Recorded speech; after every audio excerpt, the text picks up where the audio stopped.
Emakhosini ngiyabingelela mathongo, ngiyabingelela ndlondle ezinkulu, ngiyabingelela kwishintshanzo umoya emakhosini amakhulu, ngiyabingelela abantini abasiphethe Nkosi yami. Ithi mathongo ake nginibingelele nje namhlanje ngizokhuluma ngezinto ezimnandi phela eziphatha abantu besifazane. Izinto ezijabulisayo abantakwethu iphasika manjeni.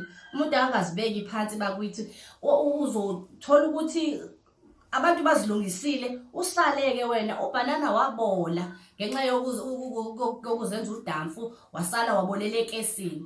Sukuma ke sisi lapho khona, usukume nje nawe bhuti, ulungise phela, ungathi ufike ekhaya, uyafika ekhaya kade wahamba. Suyafika wena njena usuyazibhorela, ufika kunkosikazi kade wamshiya, usufika njena suzofikela nesibhocobhoco. Ake uthole nasi isibambelelo ozoshaya njena egazini kuwena, ozosigcaba, thola isibambelelo uphuze, ufike njena kumuntu wakho uqandu, ushaya u24/7, hayi uzoshaya kanye. Emva kwalokho usuyosukuma, usuyophuza amanzi abandayo, usuyozelula eminyango, ufuna ukuyishayisa ngomoya, uvula ifoni, ubheka amavidiyo wadlula, uzama ucabanga omunye phela enzela ukuthi ukwazi ukuba la ukhona. Cha, akawuthole nje into ozoyiphuza ngaphakathi kuwena, ikuvuselele nje, ikuvuse uphile ube wena njengoba wawuzelwe phela. Lesi sibambelelo ke singena ngezimbobo zomzimba. Uma usigcabile kuwena njena, meke nathintana nje bese kushisa igazi, hawu seziyakhala. Lesi siphuzwayo sona senza ukuthi imizwa yakho iqale sivuselela kahle kahle imizwa yakho, ushise untombazane yakwenu. Ibuyele intombazane esimeni, ithule ithi du.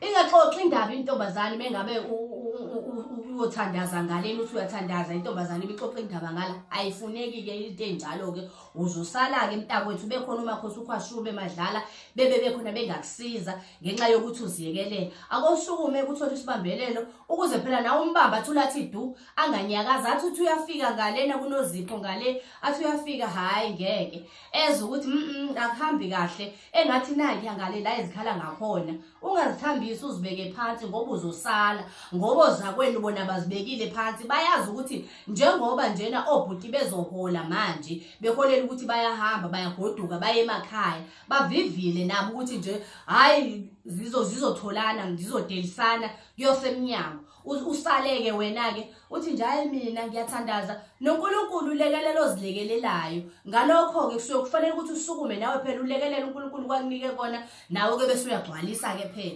Ungasali ususonga izandla njena ukuthi nje hayi mina Nkosi yami ngamnikwa nje nabantu abadala nje lo muntu. Wamnikwa abantu abadala impela. Mase ungasazilekeleli phela bakhona laba abazilekelelayo ngale eceleni, uzothi uyafika ngale kuyashisa kuyavutha ukuthi bhe.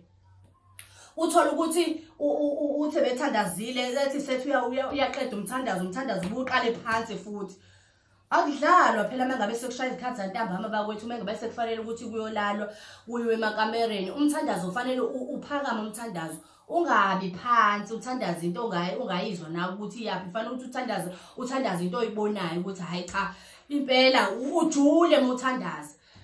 Ngiyacela ukuthi sukumani-ke abantu abakwethu ningaziyekeleli, obhuti, osisi, obaba, nabo nomama emzini yabo nabo bazivuselele. Ungahlali ukuthi phela mina hayi ngoba mina sengashada.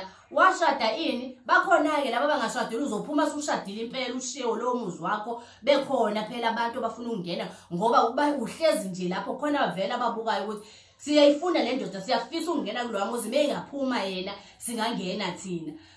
Bayakuzama-ke ngala meke nje ngoba phela isikhathi futhi esamanjena akusadingi ukuthi umuntu wesilisa kube uyena ozoshela umuntu wesifazane. Abantu besifazane manje usefika umuntu wesilisa ucela inamba, meke wamnika leyo namba, seziyakhala. Emva kwalokho umuntu wesilisa uyamazi usuhlale ewiki ngaso sonke isikhathi, uzothi emcela inamba umuntu wesilisa ayathi hayi uthi ke ngizwe nje ukuthi ufuna ukuthini. Emva kwalokho ucela babonane, la beyobonana khona uyokwenza sure ukuthi nje ukumthinta nje kwakho, uzofika ngasamthinti ngezandla, ofike semthinta esefakile into ethile, wawumthinta nje hawu seziyakhala. Umuntu wesilisa useyathamba, usevumela umthetho, seziyakhala. Uyafika kuwena ubhukude edamini, awusala-ke ntombazane, usale unjalo-ke wena uzibona ukuthi ufana nobani. Nabo-ke abantu besilisa nabo nifanele bazilungiselele ngoba phela nabo bakhona abanye babo abazifunayo kwayizona lezi intombi zabo. Ayingawo induku mayime 24/7. kuze kube kukuthi kukhathele wena, hayi ukuthi kukhathele yona, akukhathale wena ngoba suza ukuthi hayi cha sowenele phela manje.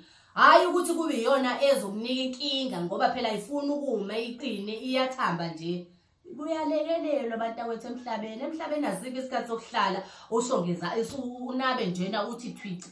Emhlabeni fanele usukume ngeenyawo zombili.